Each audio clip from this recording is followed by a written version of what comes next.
Actuellement, lorsqu'on lit la littérature, on entend beaucoup parler de transmission, de nouveau. Disons, je trouve qu'on est en train de mettre un pas en arrière, faire un pas en arrière, alors que il est vrai que je suis beaucoup plus dans le paradigme constructiviste, socio-constructiviste, partant de l'idée que l'individu apprend individuellement ou collectivement, je fais la parenthèse, en fonction de ses besoins, en fonction de ce qu'il a déjà appris, mais en fonction aussi de l'aide qu'il reçoit dans le sens vygotskien, mais disons dans le sens vygotskien en tenant compte de sa zone de développement.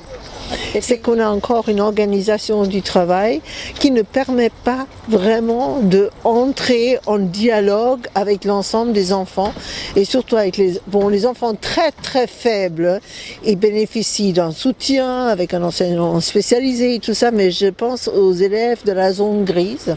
Je pense aussi aux élèves qui vont bien puis qui s'ennuient, par exemple, par rapport auxquels on dit voilà, lis encore ce livre, fais encore ça, puis ils ne sont pas mis dans un véritable défi, puis ils ne sont pas non plus mis dans une interaction avec autrui où les uns et les autres peuvent vraiment apprendre les uns avec les autres. Ça vaut pour les élèves, ça vaut pour les enseignants.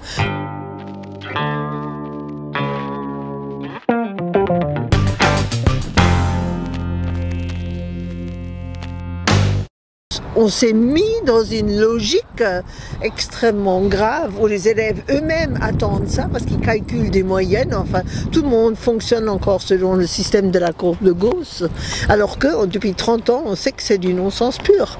Alors la question pour moi, c'est comment est-ce qu'on peut développer une culture de l'apprenance pour prendre, parce que l'organisation apprenante, on a de la peine à la traduire, learning organization, on a de la peine à la traduire vraiment en français, où l'ensemble des acteurs se mettent dans une quête collective de compréhension de l'étant, de l'existant et de voies pour en sortir. Ça ne veut pas dire que certaines routines ne fassent pas du bien.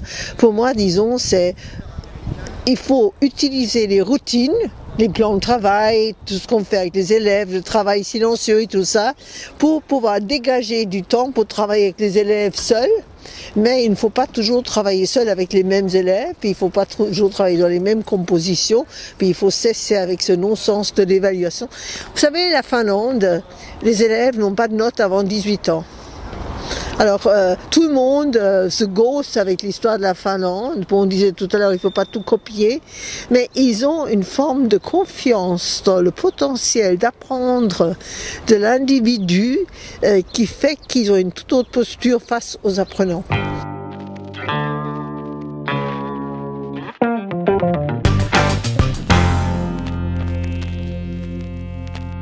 Souvent dans les écoles où je vais, mettez 60 élèves ensemble avec un enseignant qui sait très très bien donner un cours ex cathedra. Disons, moi j'ai rien contre les cours ex cathedra, mais pas tout le monde sait faire ça. Pas tout le monde sait faire des travaux de groupe.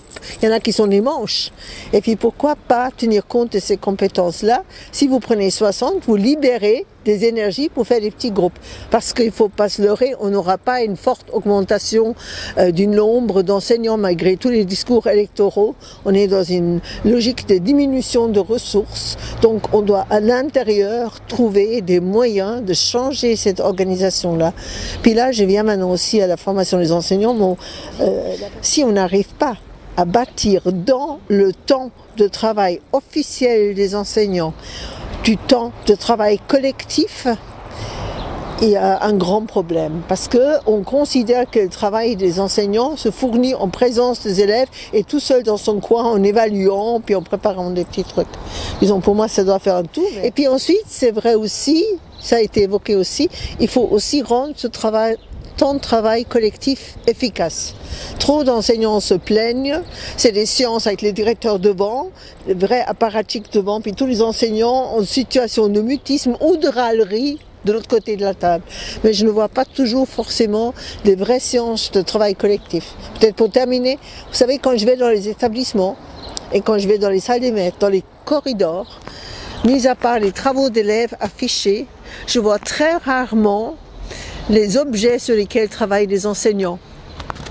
Donc une organisation apprenante, c'est aussi une organisation qui communique aux autres les objets de savoir sur lesquels elle est en train de se pencher.